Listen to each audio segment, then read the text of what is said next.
মানুষের কাছে ছড়িয়েছে যে এরা জামাত, এরা শিবির। ভণ্ড, তুই আমার কুষ্টিয়ায় খবর নিয়ে আয়।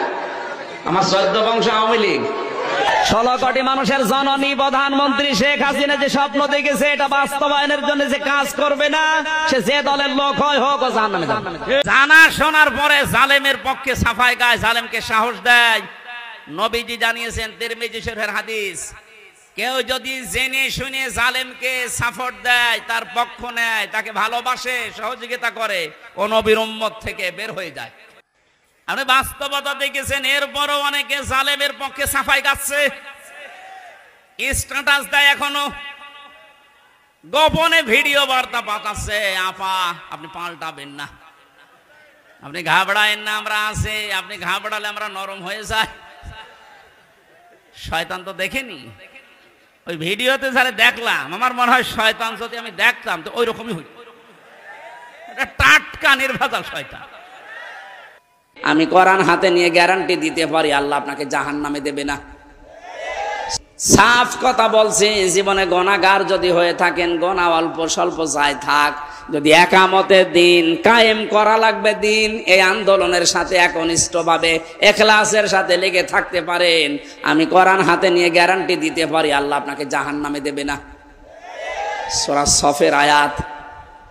আবার বলছি, ইসলামী আন্দোলন যদি দুনিয়ায় করেন, একামতের দিন কায়েম করার জন্য ইখলাসের সাথে অ্যাক্টিভিটিস নিয়ে যদি ময়দানে থাকেন, কায়েম হলে ভালো, না হলেও আপনার অসুবিধা নেই, আপনাকে আল্লাহ জাহান্নামে দেবে না।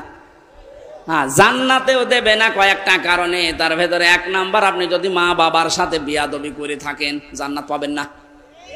আর এই বিশ্ববিদ্যালয়ে আসলে মা বাবার সাথে বিয়াদবি করার কোনো রাস্তা খোলা নেই। আমার বংশের 100 জনের 98 জন আওয়ামী লীগ করে। ওরা আমার মনে হয় যে শক্ত আওয়ামী লীগ। ওরা বঙ্গবন্ধুকে মনে করতো সেকেন্ড নবী। 5 তারিখের পরে বিকাল আসতে আসতে আমার কল দিয়ে বলছে, বাবাজি আমরা সব পাল্টিয়ে গেছি।